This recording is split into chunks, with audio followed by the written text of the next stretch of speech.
Hello guys, আসসালামু আলাইকুম। চলে আসলাম একটি নতুন ব্লগ নিয়ে। তো সারাদিন সংসারের কাজকর্ম রান্না বান্না করেও আমি কিভাবে ত্বকের যত্ন নিই সেই ভিডিও আজ শেয়ার করতে চলেছি। তো তোমরা আমার পাশে থেকো। আমার নতুন চ্যানেল বলে আমি খুব সামান্য বলে যেন এড়িয়ে যেও না। অবশ্যই ভিডিওটি দেখো, আর ভালো লাগলে অবশ্যই কমেন্ট করে জানিও কেমন হয়েছে। আজকের ভিডিওতে দেখাবো আমি স্নানের আগে আমি কি ব্যবহার করি, আর স্নান করার পরে কি ব্যবহার করি সেটাই আমি দেখাবো। তো তার আগে সংসারের কিছু খুঁটিনাটি কাজ আমি করে নেব এবং একটু রান্না করতে হবে, সেই রান্নাটা আগে আমি সেরে নেব। তো রান্না বান্না আমি শুরু করে দিয়েছি, আর এদিকে আমি একটা ছোট রুই মাছ নিয়ে নিয়েছি। যেহেতু আজ বাড়িতে আমি একাই আছি, কেউ নেই, তাই একটু মাছেই আমার হয়ে যাবে, তাই আমি অল্প একটু মাছ নিয়েছি। আর এদিকে নতুন আলু আমি লম্বা লম্বা করে কেটে ভেজে নিচ্ছি। তো ওই মাছ দিয়ে আলুর আমি ঝোল করব। যেহেতু বাড়িতে কেউ নেই, একা, তাই আমি আজকে বেশি কোনো তরকারি করব না। আর এদিকে ভাত হচ্ছে। তো ভাত হয়ে গেছে। এটা আমার মাটির উনুন, একটা মুখ আর দুটো উনুন, একটা মুখ দিয়ে জাল দিলেই দুটো উনুনে রান্নাবান্না হয়ে যায়। তো এদিকে আমি মাছ ভেজে নিচ্ছি, আর আছে উচ্ছে, তো এই উচ্ছে কটাও আমি ভেজে নেব।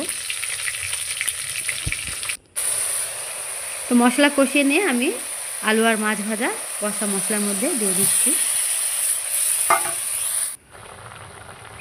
মাছ প্রায় হয়ে এসেছে, আর এদিকে ভাত হয়ে গেছে, আমি ফ্যান ঝরাতে দিয়েছি। তো ডাবরের ওপর আমি হাঁড়িটা উপর করে দিয়ে দিয়েছি, হাত দিয়ে ধরে থাকার কোনো দরকার নেই, এভাবেই ফ্যান ঝরে যায়। আর এদিকে উচ্ছেগুলো আমি কেটে নিয়েছি, প্রথমে ধুয়ে নিয়েছি, তারপর কেটে নিয়েছি। আর অনেকগুলো উচ্ছে পোকা ছিল, তাই বাদ দিয়ে আমি বেছে বেছে কেটে নিয়েছি। এবার উচ্ছেগুলো আমি ভেজে নেব। তো এই উচ্ছে ভাজা আর আলু দিয়ে মাছের ঝোল হলেই আমার হয়ে যাবে। রান্নাবান্না হয়ে গেছে, আর এখন আমি চলে আসলাম একটু মুখের যত্ন নিতে। তো মুখের যত্ন নিতে যেটা আমি প্রথমেই নেব সেটা হচ্ছে বেসন। তো এখানে আমি 1 চামচ বেসন নিয়ে নিলাম। আজকে ঘরোয়া পদ্ধতিতে যেটা বানাবো সেটা মাখলে এই শীতে মুখ হবে ফর্সা, উজ্জ্বল ও ঝকঝকে। আর বেসনের মধ্যে আমি নিয়ে নিলাম ছোট চামচের 1 চামচ হলুদ। হলুদ গুঁড়ো মুখের উজ্জ্বলতা বাড়ায়, ব্রণ, ফুসকুড়ি, অন্যান্য চুলকানি এগুলো সব সারাতে সাহায্য করে। আর এর সঙ্গে আমি একটু নিয়ে নেব গোলাপ জল। তো গোলাপ জলটা ভালো করে মুখটা ফুটো করা হয়নি, তো আমি ফুটো করে আবার নিয়ে আসছি, পড়ছে না মনে হচ্ছে। তো এগুলো আমি মিশিয়ে নিচ্ছি, আর ওদিকে গোলাপ জলের মুখটা ফুটো করা হচ্ছে।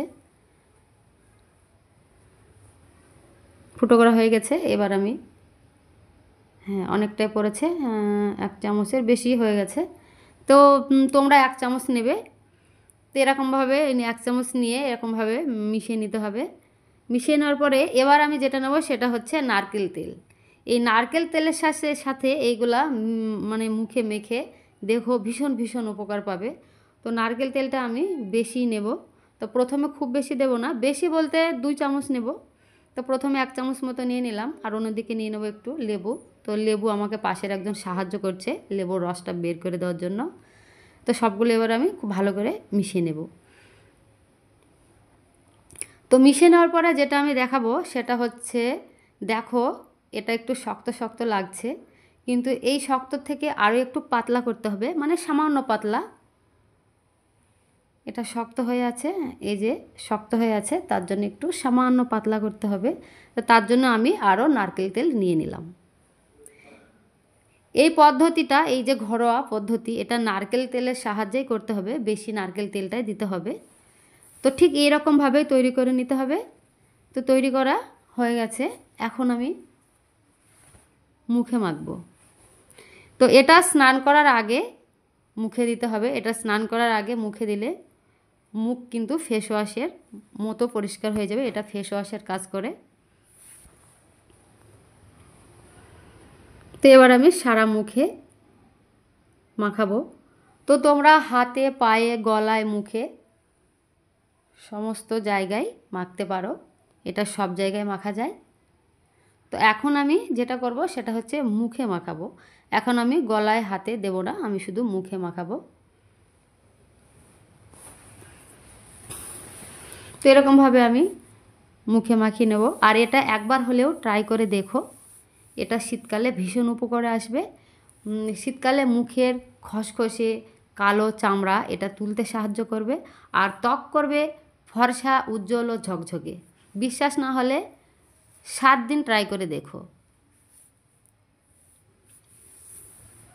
আমি প্রতি শীতকালে এটা ঘরোয়া পদ্ধতিতে তৈরি করে ব্যবহার করি মুখকে ভালো রাখার জন্য। আর এটা মাখলে, ব্যবহার করলে সত্যি সত্যি মুখ খুব ভালো থাকে।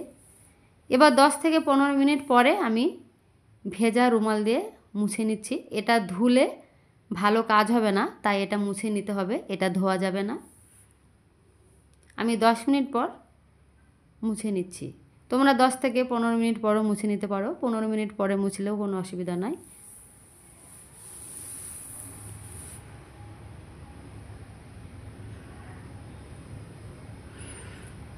তো মুছে নেওয়া হয়ে গেছে, দেখেই বুঝতে পারছো কতটা পরিষ্কার লাগছে।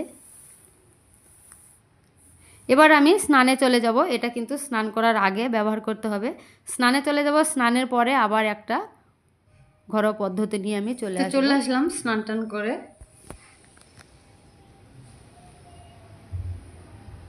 এবার স্নানের পরে যেটা করতে হবে সেটা আমি দেখিয়ে দিচ্ছি।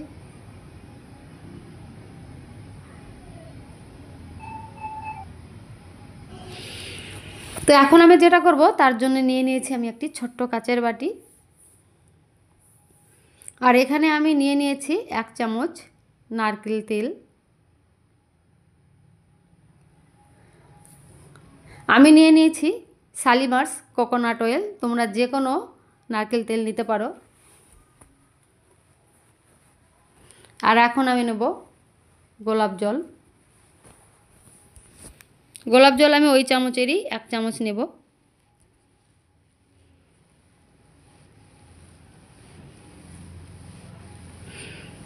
আর নিয়ে নিতে হবে 1 চামচ গ্লিসারিন। গ্লিসারিন কিন্তু সারা শরীরে ময়লা তুলতে সাহায্য করে।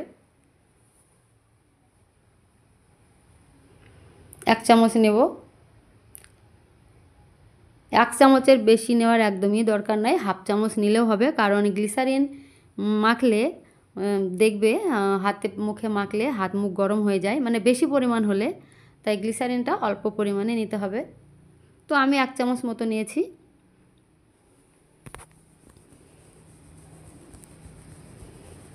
আর সবশেষে যেটা নেব সেটা হচ্ছে অ্যালোভেরা জেল। তোমরা যে কোনো জেল নিতে পারো। তো এখানে আমি 1/2 চামচ মানে 3-4 ফোঁটা অ্যালোভেরা জেল নেব।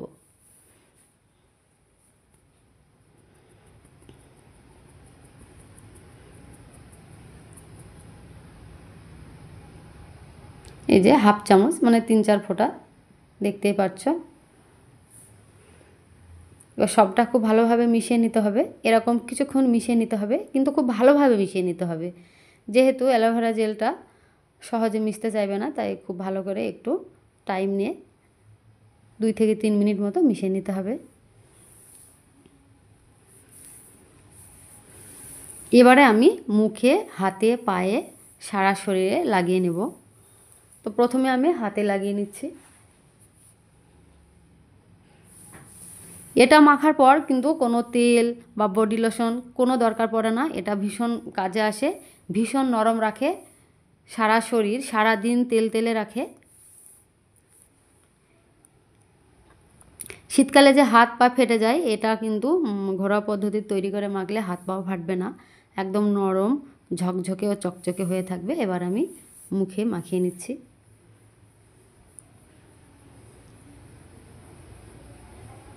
পুরো মুখটা আমি খুব ভালোভাবে মাখিয়ে নেব। শীতকালে অনেকেরই ঠোঁট ফাটে, আমারও ফাটে।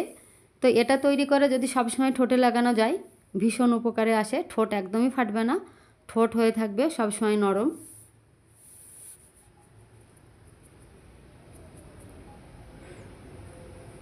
তো আগে আমি গলায় মুখে খুব ভালো করে মাখিয়ে নিই, তারপরে ঠোঁটে লাগাবো। তো তোমরা একবার হলেও ট্রাই করে দেখতে পারো। আর সারা শীতে যদি এই পদ্ধতিতে তৈরি করে হাতে পায়ে সারা শরীরে মাখো, ভীষণ ভীষণ উপকার পাবে। তো ভিডিওটি ভালো লাগলে লাইক শেয়ার কমেন্ট করো, চ্যানেলটি সাবস্ক্রাইব করে আমার পাশে থেকো। আর এরকম ভিডিও পেতে হলে অবশ্যই আমাকে কমেন্ট করে জানিও।